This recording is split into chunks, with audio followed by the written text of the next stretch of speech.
Good. Hey, here we are.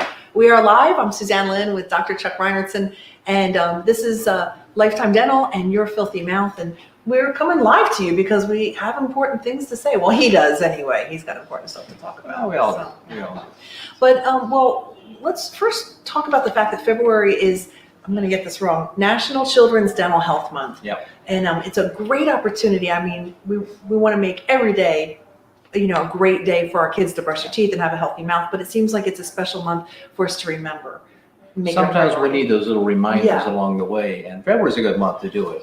But yeah, kids need a healthy mouth for a lot of different reasons. So what they've shown that when children miss school because of a toothache, their grades suffer. Mm-hmm. When they miss school because of a planned dental appointment, the grades don't suffer. Mm-hmm. Imagine what it's like having a toothache and trying to study, trying to learn. We're just a little kid. So yeah, we want preventing these problems in the first place. That's the way we want to go. Well, and you're always talking about the fact that there, a lot of times when there's problems, there's no pain. So you can't wait till your kid is complaining about it, right? They've got a hole in their tooth, but it doesn't bother me. Yeah, well, eventually, many times it will. Sometimes it doesn't, but the entire time, and I hate saying it like this, but all infections produce pus. Right. What is pus? It's harmful bacteria, dead tissue debris, dead white blood cells, inflammatory proteins, and some other toxins. Mm-hmm. Where does the pus go? It either drains out or drains in. When it drains out, you see it, you clean up the wound. Every time you pop a pimple, that's pus. Mm-hmm. If it drains in, you never see it. And all dental infections, whether it's tooth infections or gum infections, produce pus. And that stuff goes into our bloodstream, and that affects our whole health. So it's sometimes you have pain, sometimes you don't, but you always have the effects of the infection running through your system. I mean, our kids, we're trying to give them the most healthy foods and get them away from soda and, you know, all those things. And here, the bacteria from your mouth can be affecting a whole lot worse things. Well, there's 5 things. You know, one is what we eat. That plays a big role in our dental health. Second thing is a little exercise. We need to get out there and get the body moving a little bit. There is a healthy mouth. Need to have a Hollywood smile, but you've got to have a healthy mouth to have a healthy heart. Mm-hmm. Number 4 is good night's rest. We need to sleep really good. And the last thing is your attitude. And those are things that we can begin teaching kids at any age. These are some of the 5 biggies on our overall health. Mm-hmm. So, you know, that's when we learn our best and hopefully remember our best. I can remember all my elementary school teachers. Miss O'Farrell, Miss Keller, Miss Johnson, Miss Maynard, Miss Smith, and Miss Bennett. All of them made a difference in my life. Now, I was that age. This is National Dental Children's Health Month. So let's focus on our kids and doing what we can to help them be healthy and avoid some of these problems. I heard you say one time that you don't just raise children, you train them. I had a patient one time. She had 2 teenage boys that were the best behaved kids I ever saw. And I said, would you raise my kids for me? And she said, oh no, I've already trained 2. That's enough. Oh. So I learned a lesson. When you don't raise kids, you train them. Wow. And just like your pets, I hate to say it, but you know, if you train them how to properly clean their teeth. See, the thing is, kids learn much more from what we do than from what we say. Mm-hmm. So if we do a really poor job taking care of our teeth, don't be surprised when your kids do a poor job taking care of their teeth. Mm-hmm. If we're willing to spend that 5 to 10 minutes one time a day thoroughly cleaning our teeth, our kids are going to see that. Wouldn't that be a great example? So that's what we want. We want the kids to start doing a good job so they can avoid some of these other problems. It's so hard to convince them to brush their teeth for the right amount of time. Let's start with a younger age. How do we explain to them in their terms that they'll understand how to brush their teeth and why? The thing we talk about is sugar bugs. Everybody has bacteria on their teeth, and for kids we call it sugar bugs. And the bacteria, we need to brush them off of our teeth. And one way you can make sure you're getting them off, and I've got this stuff right here. This is called disclosing solution or disclosing tablets. They're both available online. You get them on Amazon. If you go to yourfilthymouth.com, we got a link there where you can get it. But this stains the bacteria on their teeth. And what I recommend doing is having a family disclosing party where everybody goes to the bathroom on a Saturday night or sometime, and everybody cleans their teeth as thoroughly as they can. Everybody chews up one of these tablets or paints some of the solution on their teeth.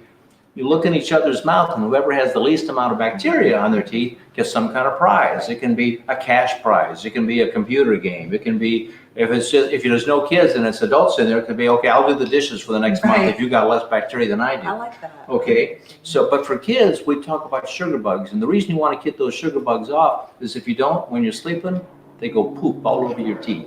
That's something that little kids can understand, even the smallest. Kids get poop. In fact, it's funny. Kids get poop. They do. I was talking with a retirement community. I think the average age is about 80 in there. And I decided to tell them about sugar bugs and sugar bug poop. They got it. So it's like, oh, now I see what you're talking about. So, but that's for the little kids. How about the middle age? Well, when they start getting into high school a little bit, I talk about kissing. Because before you kiss somebody else, look in their mouth. Because if they got a bunch of cavities and you don't, and you start swapping spit, guess what? You're going to have the bacteria that cause their cavities, and you just might end up with the same problem. You may catch a little more than what you thought. So, so literally, when you're kissing intimately, you're exchanging fluids, and their bacteria is getting into your mouth, and vice versa. So if they have an infection, you're getting it. You're getting it. It crosses right over. So yeah, it doesn't. You just don't think about that. Yeah, and then we need to. And the person you're kissing might not even know they have dental disease going on because there's no pain. They can have severe gum disease. They can have pus. They can have it tastes a little funny, a little metallic taste once in a while. No big deal. I swallow it. That's not so good. Yeah. Well, again, because it's Children's Dental Health Month. Excuse me, Dr. Chuck's you're going to be talking to the Taveri School at the end of the month, first graders. So, I mean, be thinking, if you know somebody who would like Dr. Chuck to come out and talk, you just spoke to the Rotary Club in Leesburg earlier this week. And I mean, he's available. And the reactions were amazing. People were very engaged. He's got a great message. So if you've got a group or maybe, kids for this month that you want him to speak to, he can speak to any level and make it understandable. He keeps the cookies low on the shelf. Well, the nice thing about the message we're trying to bring is it doesn't matter what age you are. It doesn't matter whether you're man or woman. It doesn't matter what race you are. It doesn't matter what political party you are. This is Democrats and Republicans both have mouths. Right. We've seen that recently on TV. Okay. Right. But we need to keep all of these mouths healthy, not just for a nice smile, but for how it affects the rest of our body. And that's our biggest focus right there. We can do beautiful smiles, and that's fun to do, and it changes people's lives. But if you put a beautiful smile over a rotten foundation, you're going to lose that. And so, again, we want things to last and last and last. And that takes what you do at home. And especially if we can get the kids learning how to do this at a young age. See, as parents, our responsibility is to be the example. That means we should spend 5 to 10 minutes every day thoroughly cleaning our teeth. Our kids are going to learn that. Now, just one time a day. That's all I'm asking for, one time a day. So really good. Really thoroughly one time is better than an incomplete job several times a day. All right, we've got a question. Sure. And I forget who gave it. Tyler. He was saying that his kids brush their teeth and inevitably they have applesauce or orange juice or something before they go to bed after they've brushed their teeth. Is that a big deal? Well, it depends how well they brush their teeth. If they got the bacteria off, then you don't have the bacteria to eat the sugars from the applesauce and the other side, and you're not going to have a bad problem unless you're diabetic or you have some other dietary issues. But as far as your teeth goes, if you don't have the bacteria, you're not going to get the acids, you're not going to get the cavities or the gum disease. So when it says, is it okay? I don't know. Did you use disclosing tablets? Did you see how well you did? Was it all gone, or was there kind of a so-so job? So the answer is it depends. And this is the answer, right? Those are great. Yeah. Those are great. I check my mouth about once a month. Do you really? Yes, I do. You practice what you preach. There are some months I am so proud of myself. There are other months I am less than proud of myself. Really? Oh yeah. So that's pretty impressive. I'm not asking you to do anything that I don't do myself. Yeah. And so I'll do it. And in fact, I take pictures sometimes of my own mouth. Good job. And then other times, like, man, I thought I got that. Just because you're stain on the teeth does not mean you didn't brush there. It just means you didn't get the bacteria off. Now you have to go back and get the stain off. When you get the stain off, you know you did a good job. All right. Well, why are baby teeth pulled? Oh, okay. So the question just came in. Why are baby teeth pulled? Important. Why are they important? 3 reasons baby teeth are important. Okay. Number one, Chewing, eating, that's an important thing right there. Number two, speech development. Okay, if you know when you for Cliff your two front teeth. Right, Okay, right, okay. right. Well, you need your teeth for your speech development. Okay, and number three is you want to maintain the space for the adult tooth as it's coming up, because if you lose the baby tooth too soon and other teeth kind of drift around, now that adult tooth coming up is going to go this way or that way, but it's not going to come up where it needs to be, which means you're probably going to need orthodontics, you're going to need braces. So if you can just hang on to the baby teeth, as long as you're supposed to be there, obviously you're going to lose them eventually. Right. But then you're helping to maintain the position for the developing adult tooth. So three things, speech development, chewing, and maintaining the space for the adult teeth as they come up. And notice I'm not saying permanent teeth. We don't have baby teeth and permanent teeth. We have baby teeth and adult teeth. There's no such thing as a permanent tooth. If there was, I wouldn't be making dentures. Oh.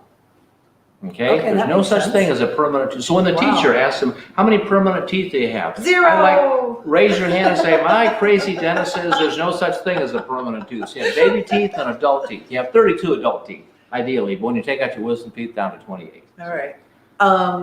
What was I going to say? Oh, so when people say, don't worry about brushing, they're little, they're going to fall out anyway. That's a horrible idea. That's not a good idea. This is when we develop the habits anyway.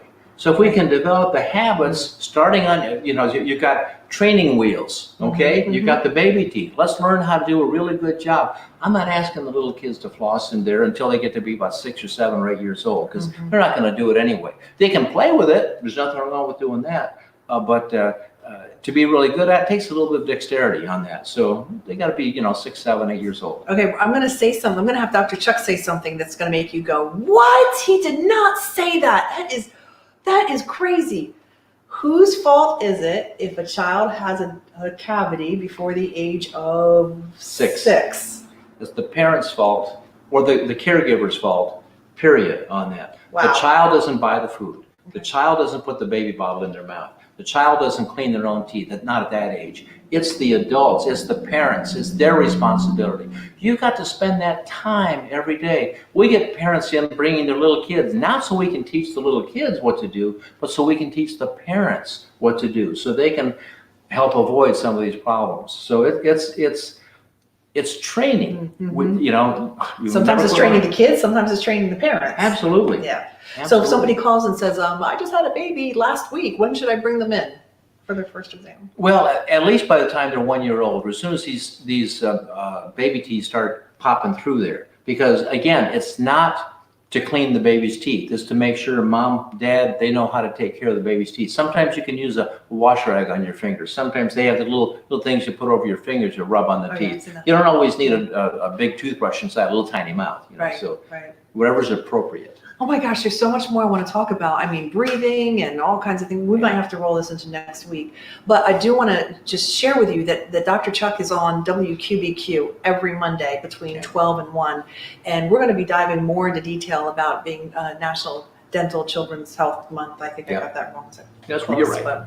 So I don't know. What's your final thought, on today's talk? What's your takeaway? If you could say, look, just please remember this one thing, nothing else. Well, if we can, the one thing would be if everybody in the family could spend 5 to 10 minutes one time a day thoroughly cleaning their teeth, you're going to cut down on not just dental issues, but on medical issues. There's so many medical issues that come from the mouth. It's the front door of the whole body. So unless you've got open wounds, sores, or cuts, when the doctor says you've got an infection somewhere in your body, your heart, lungs, liver, anywhere, our question should be where the bacteria come from. And usually it's right from our front door. Wow. So the cleaner we can keep our front door, the healthier it is for the whole body. Awesome. Thank you, Dr. Chuck. All right. Well, we'll My see you pleasure. next week. And don't forget WQBQ Mondays from 12 to 1 for more of Dr. Chuck. Have a great day. Take care.